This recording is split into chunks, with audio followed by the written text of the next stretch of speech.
Romeo, no, così non mi piace. Rinnega il tuo nome, no, come lo devo dire? Adesso è il mio stile. Ma che stai facendo? Eccoti, ascoltami. Domani devo fare un provino e devo portare Romeo e Giulietta, non ti muovere. Oh Romeo, Romeo, perché sei tu Romeo? È solo la...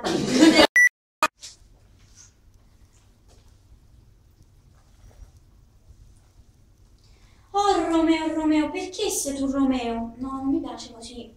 È solamente il tuo... No, come lo devo fare? Ma che stai facendo? Eccoti, ascoltami. Domani devo andare a fare un provino e devo portare Romeo e Giulietta, mi ascolti? Ecco. Oh Romeo, Romeo, perché sei...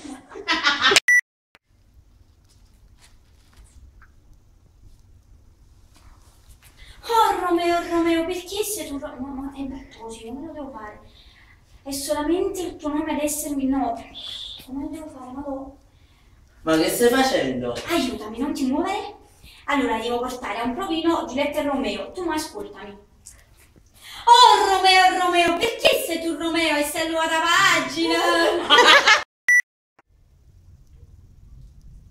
Oh Romeo, Romeo. Ma che stai facendo? Ascoltami, sono preparatissima, domani devo andare a fare un provino, non ti muovere. Oh Romeo, Romeo, perché sei tu Romeo? È solamente il tuo nome ad essermi ostile, tu saresti sempre lo stesso, anche se non fossi un Montenecchi. Come vado? Male. Fare un cazzo!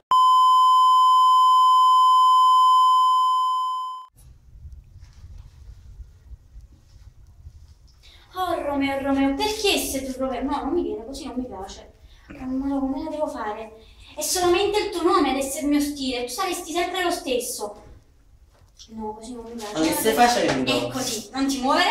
Ascoltami, devo fare il provino e devo portare Giulietta e Romeo. Non ti muovere. Oh Romeo, Romeo, perché sei tu Romeo? È solamente il tuo nome ad essermi ostile, tu saresti sempre lo stesso, anche se fossi un Montecchi. Come sono andata bene? Ti piaccio? Pastifo trociato e papacchiaio. Caro, tu sei solo invidioso, perché un Romeo in Cina non esiste. Sono filippino. Capisci un cazzo?